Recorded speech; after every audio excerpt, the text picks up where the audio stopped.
असं म्हणतात, कर्म जेव्हा वसुलीला येतं तेव्हा कोणाचाच वशिला चालत नाही. आणि नेमकं हेच सांगितलं पुणे पोलीस दलातील सोनाली हिंगेनं. तशी स्टोरीज तिनं इन्स्टावर अपलोड केली होती, पण त्यानंतर काहीच तासात तिच्यावर 7 लाख रुपयांची खंडणी उकळल्याप्रकरणी गुन्हा दाखल झाला. तिच्यासह पोलीस उपनिरीक्षक अजित बडे आणि कर्मचारी सुदाम तायडे या 2 पोलिसांवरही हा गुन्हा दाखल झालाय. त्यांनी एका महिला प्राचार्याला धमकी देऊन त्यांच्याकडून 7 लाख रुपये टप्प्याटप्प्याने उकळले.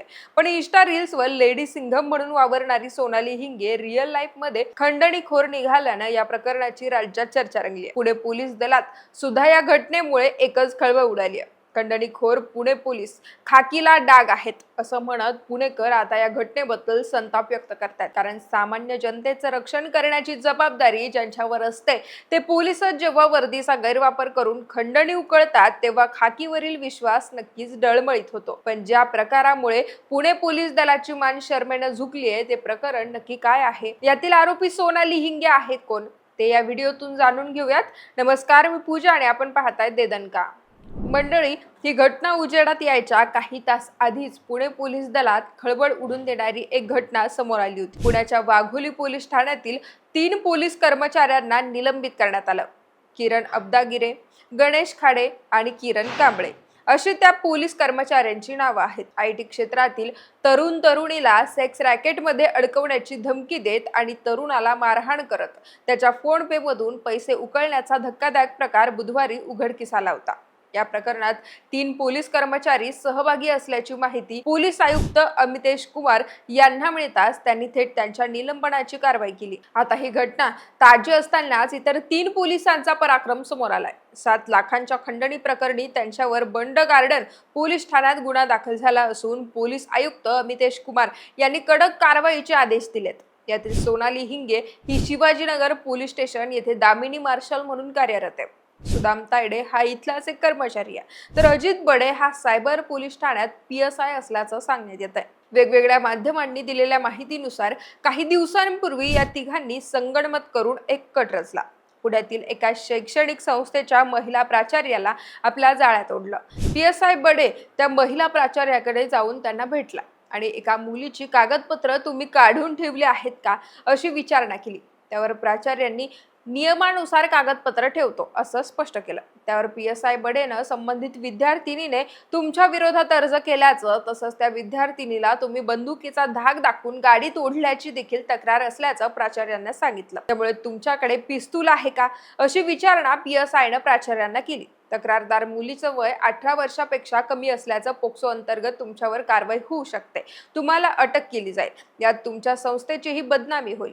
म्हणून आम्ही आजपर्यंत तो अर्ज रेकॉर्डवर घेतलेला नाहीये. पोलिसांच्या दामिनी पथकात कार्यरत असलेल्या सोनाली हिंगे यांनी त्या मुलीला समजावून सांगितलं, आम्ही केस रजिस्टर केली तर तुमची बदनामी होईल. यातून काही मार्ग निघतो का ते पाहतो अशी धमकी देत आणि भीती घालत PSI बडेनं त्या महिला प्राचार्यावर मानसिक दबाव वाढवला आणि बडे तिथून निघून गेला. त्यानंतर PSI बडे, सोनाली हिंगे आणि तायडे यांनी त्यांची पुढची चाल खेळली. संबंधित महिला प्राचार्याला संपर्क करून हे प्रकरण मिटवायचं असल्यास 10 लाख रुपये द्यावे लागतील असं सांगितलं.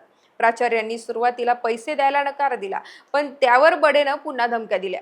शेवटी बदनामीला घाबरून प्राचार्यांनी त्या विद्यार्थिनीच्या शिक्षणासाठी म्हणून 7 लाख रुपये दिले. यासाठी त्यांनी स्वतःसह कुटुंबियांच्या खात्यावर असलेली रक्कम पोलिसांना काढून दिली. दरम्यान 8 मार्चला दुसऱ्या एका प्रकरणाच्या बाबतीत शिवाजीनगर पोलिसांनी त्या प्राचार्यांना पोलीस ठाण्यात बोलावून घेतलं होतं. त्यावेळी विद्यार्थिनीनं दिलेल्या तक्रार अर्जावर देखील प्राचार्यांनी चौकशी केली, पण त्या चौकशीत त्यांना धक्कादायक प्रकार उघडकीस आला. आपल्याला ब्लॅकमेल करून पोलिसांनीच ते 7 लाख रुपये उकळल्याचं त्यांना लक्षात आलं. त्यांनी या प्रकरणी थेट वरिष्ठ पोलीस अधिकाऱ्यांकडे तक्रार केली. पोलीस आयुक्त अमितेश कुमार यांनी या प्रकरणाची गंभीर दखल घेत खात्याअंतर्गत चौकशीचे आदेश दिले. त्यात पुराव्यांच्या आधारे बडे, हिंगे आणि तायडे या पोलिसांचा खंडणी प्रकरणात सहभाग असल्याचं समोर आलं आणि त्या आधारावर आरोपी पोलिसांविरोधात बंड गार्डन पोलीस ठाण्यात गुन्हा दाखल करण्यात आला. या कारवाईमुळे पुणे पोलीस दलाची प्रतिमा पुन्हा एकदा मलिन झाली असून आता या दोषी पोलीस कर्मचाऱ्यांवर कोणती कठोर कारवाई होते ते पाहणं महत्वाचं असणार आहे. मंडळी, अडचणीत सापडलेल्या लोकांकडून पैसे उकळणं ही खरं तर पोलिसांसाठी कॉमन गोष्ट मानली जाते. पण पुण्यातील या प्रकरणाची सध्या राज्यभरात चर्चा होण्याचं कारण म्हणजे सोनाली हिंगे. कारण दामिनी पथकातील लेडी सिंघम म्हणून तिची ओळख आहे.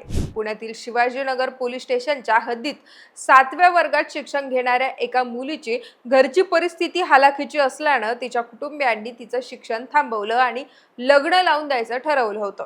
पण सोनाली हिंगेनं त्या कुटुंबाचं समुपदेशन केलं आणि तो बालविवाह रोखत त्या मुलीला पुन्हा शाळेत पाठवलं. या कौतुकास्पद कामगिरीमुळे काही दिवसांपूर्वी सोनाली हिंगे चर्चेत आली होती.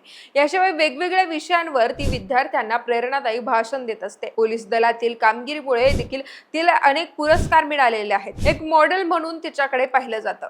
मिस आयकॉन इंडिया या स्पर्धेची ती विजेती असल्याचं सुद्धा कळतंय. MCOM, MPhil, GDCA या पदव्या तिच्याकडे असून ती उच्च शिक्षित आहे. सोशल मीडियावर ती चांगली सक्रिय असून इंस्टाग्रामवर तिचे जवळपास 40,000 फॉलोअर्स सुद्धा आहेत. तिने केलेल्या पोस्ट सगळ्याच लक्ष वेधून घेणाऱ्या असतात. याशिवाय नाही म्हटलं तरी दर 8 दिवसाला तिचं नाव वर्तमानपत्रामध्ये झळकतं. पण आता एका वेगळ्या कारणानं तिच्या नावाची चर्चा होते. दामिनी पथकातील लेडी सिंघम म्हणून ओळख असलेली सोनाली हिंगे आता खंडणीखोर निघाल्यानं सर्वांनाच धक्का बसलाय. कदाचित खंडणी प्रकरणात आपल्यावर कडक कारवाई होईल आणि त्यातून आपल्याला कोणीच वाचवणार नाही याची तिला कल्पना असावी. म्हणूनच काय की गुन्हा दाखल व्हायच्या आधी तिने तिच्या इन्स्टावर स्टोरी अपलोड केली होती. ही कर्म जेव्हा वसुलीला येतं तेव्हा कोणाचाच वशिला चालत नाही. बाकी या प्रकरणावरची तुमची मतं आणि प्रतिक्रिया आम्हाला कमेंट्सच्या माध्यमातून कळवा आणि देदानकाला सबस्क्राईब करायला विसरू नका.